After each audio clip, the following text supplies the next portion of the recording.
that brought them home.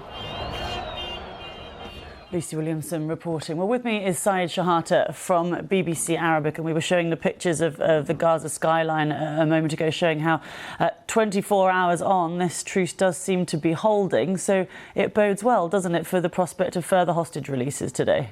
Absolutely. The sky is clear for the second day in a row after the truce, which is a good news for the people inside Gaza and for the deal to be successful, because all the hopes for this deal to be successful in order to build on it for a lasting ceasefire and then ending the war. So it's a good sign for both parties to hold the deal respected. And I think one of the main reasons for that is the hostage in the package, because I think the hostages make like a pressure on both sides to commit themselves to this deal. So yesterday was released 13 Israeli, including children and women, old women, and for the Palestinian about 39 Palestinian, 24 women and 15 teenager. And that's a good news, because today will be the second round of the swap between the Israeli and the Palestinians, and the Israeli army revising the list for today.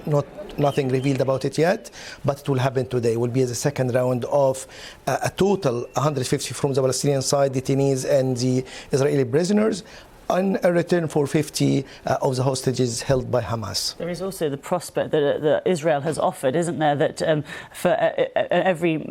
that they may offer 10 more hostages to be released. If Hamas released 10 more hostages, they would keep the truce going for another day at each time. Because people in Gaza welcoming that, and they went out in the streets to buy their stuff, to look at their damaged houses, and they expressed their happiness with that. So it might put pressure on Hamas in order to release more hostages in return for one extended day as Israel. It might be up to negotiation, but at least so far it's successful, and the willing and the international calling for Israel and the Palestinian to more like ceasefire and more like swap between prisoners and hostages, I think might convince the parties to extend it after the 4 days. It might not happen immediately after the 4 days, it might happen after like few days. So still we don't know that. Yeah, just tell us a bit more about what it is like inside Gaza at the moment, people taking advantage of the pause in the fighting. Yeah, there is like the pictures coming out from Gaza, and like what's written on the social media.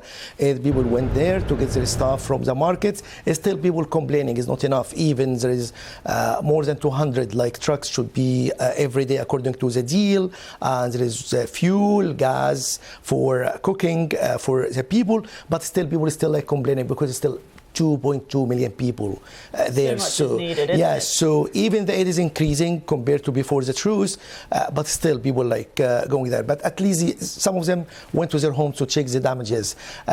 Only the people try to go to the north were not allowed by the Israeli army to go there, because Israel army gives the instruction not to go there. Even they asking people to move to the west of Khan Younis and west of Gaza, close to the sea, in order for the next stage of the Israeli operation to crush Hamas, as they said.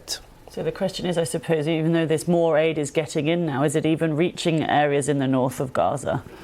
It's very difficult to go there, because not many people in North Gaza, because more of them went to the south, and especially in Khan Younis. But even Khan Younis, Israeli are going behind the Hamas, as they said. So some of them moved to the west near the sea. So the intensity of people and the density of people there is huge. So the pressure on the aid is a lot. So the north needed more, but the north is not populated by many people as compared to the south. Yeah. Okay. Thank you very much, Shehata from BBC.